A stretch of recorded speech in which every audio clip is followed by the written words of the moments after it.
All right, these are continued notes from section 5.2. Okay, so let's talk about more trig integral rules that involve natural log. If you recall, we learned our initial 6 trig integral rules came from our 6 original derivative rules, right? We learned how we can take all the original 6 derivative rules that we learned, and if we just take the inverse of the results of those derivative rules, we have those 6 trig integral rules. Now, these are some more that fall under the category of a natural log. So, integral of tangent of u is simply equal to negative natural log of the absolute value of cosine of u plus c. Integral of cotangent of u du is simply equal to natural log of the absolute value of sine of u plus c. And we're going to show with example 4 how we can derive these two rules with what we know from sine and cosine and use substitution. With the third and fourth, okay, integral of secant of u du is natural log of the absolute value of secant of u plus tangent of u plus c. Integral of cosecant of u du is negative natural log of the absolute value of cosecant of u plus cotangent of u plus c. We're not going to go through the deriving of these integral rules, but to kind of help you see some similarities from rules that you do know, think about the derivative rule for secant of u, right? And the derivative of secant of u is secant of u tangent of u times u prime. And if you compare this rule to the integral rule for secant, you're going to see some similarities here. But here it's natural log of secant of u plus tangent of u. Okay. The derivative of cosecant of u is negative cosecant cotangent, and we see the integral of cosecant is negative natural log of cosecant plus cotangent. So if you know these two derivative rules, hopefully that will help you remember the third and fourth rule involving integral of secant and integral of cosecant. Okay, let's talk about deriving these the first and second rule using use substitution. So integral of tangent of x, we can always rewrite tangent in terms of sine and cosine. So we're going to rewrite this as sine over cosine of dx. Okay. Usually, if you want to go through use substitution, not always the case, but you may good thing to try first is let the denominator be the cosine. Let the denominator be the u value. So u value is cosine of x in this case.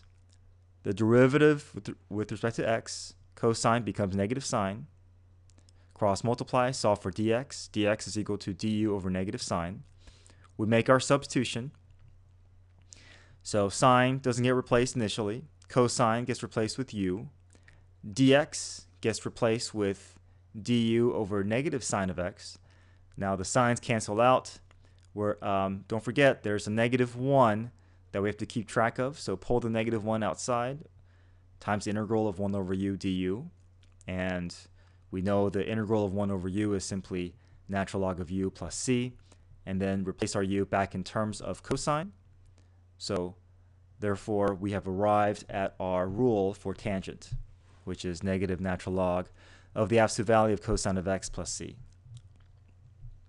Likewise, with part B, we're going to derive cotangent using what we know from sine and cosine and use substitution.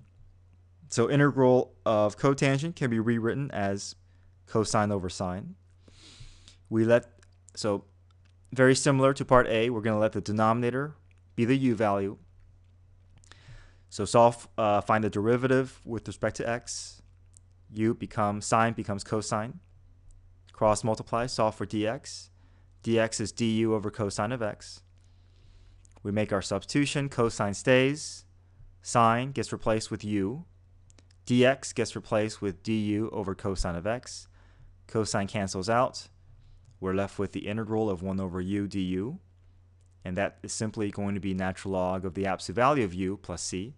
And then our u value is in terms of x is sine of x. So we have derived the cotangent rule which is natural log of absolute value of sine of x plus c, okay, which we learned from, which we saw from the first two rules.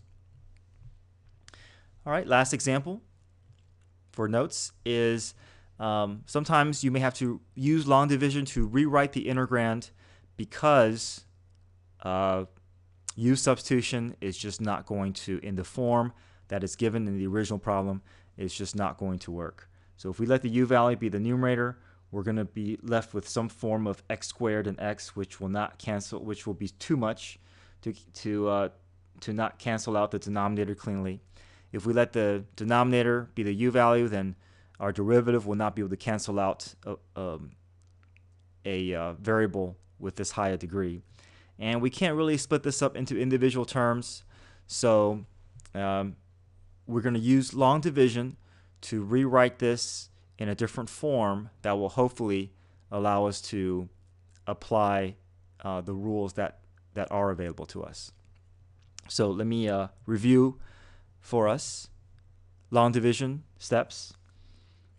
Okay, so you put the divisor, which is the denominator, outside, and inside, underneath the division half box, you're going to have the dividend, which is x cubed minus 6x minus 20.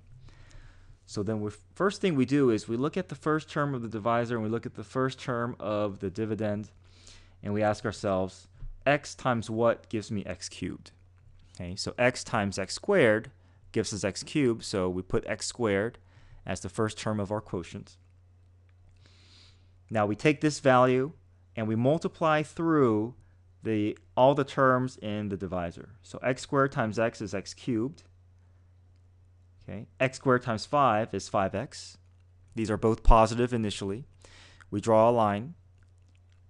Okay, and then every term that we brought down, we have to change the signs. So positive becomes a negative x cubed, positive 5x squared becomes negative 5x squared. And we look at the term above it and add like terms. The first term will always cancel out to be 0. So here, x cubed minus x cubed is 0, so that goes away. These other terms don't combine because they're not like terms. So we want to rearrange from the highest degree to the lowest. So negative 5x squared comes down. Negative 6x doesn't combine with negative 5x squared, so we put it next to it. And then the negative 20 comes down. Okay. We go back to the first term of our divisor, and we compare with the term that we just brought down, the first term that we brought down, negative 5x squared. And we ask ourselves, x times what gives us negative 5x squared? So x times negative 5x gives us negative 5x squared. So we put negative 5x squared as the second term of our quotient. Now you're going to take this negative 5x, multiply it through all the terms in of the divisor. Okay, we're going to ignore this x squared now. We're just dealing with the negative 5x. So negative 5x times x gives us negative 5x squared. Negative 5x times 5 gives us negative 25x. We draw our line, change the signs, so negative turns to positive, and the negative 25x turns into positive 25x. We look above to see what cancels out. The first term will always cancel out, and they do. So the negative and the positive 5x squared goes to 0. Positive 25x minus 6x becomes positive 19x minus 20. Okay, so we compare this term with the first term of our divisor once again. X times what gives us 19x? So x times 19 gives us 19x, so we put 19 as the next term in our quotient. Okay, distribute, multiply this new term with all the divisor terms. 19 times x gives us 19x, so we put that down. 19 times 5 gives us 95, so we put that down. Draw our line, change our signs. Positive becomes negative, positive becomes negative. 19x and negative 19x cancels out. Negative 20 minus 95 becomes negative 115. So we look again. Can x multiply into negative 115? So now we see that the degree is too high here, so we call this the remainder. Okay, so remainder is the term that will not divide any further. So we have to write the remainder as the remainder over our divisor. So if you look at the quotient, this quotient is the result of dividing the dividend by the divisor. So this is the same thing as our original problem. It's just written in a different form. Okay. So now if we look at the quotient, we see that these are all separated by plus or minus. We can treat each as an individual problem, and we can apply the appropriate integral rules for each of these terms. So power rule, power rule, power rule. And this last term we can apply using use substitution. Okay. So power rule, x squared becomes x cubed over 3. 5x becomes 5x squared over 2. 19 becomes 19x. We go through use substitution. Okay. We let the u value be the denominator, the x plus 5. Find the derivative. Du over dx becomes 1. Solve for dx. Dx becomes du. So we have 115 over u times du. The 115 is pulled to the outside, so we're left with the integral of 1 over u times du, which is simply natural log of u plus c.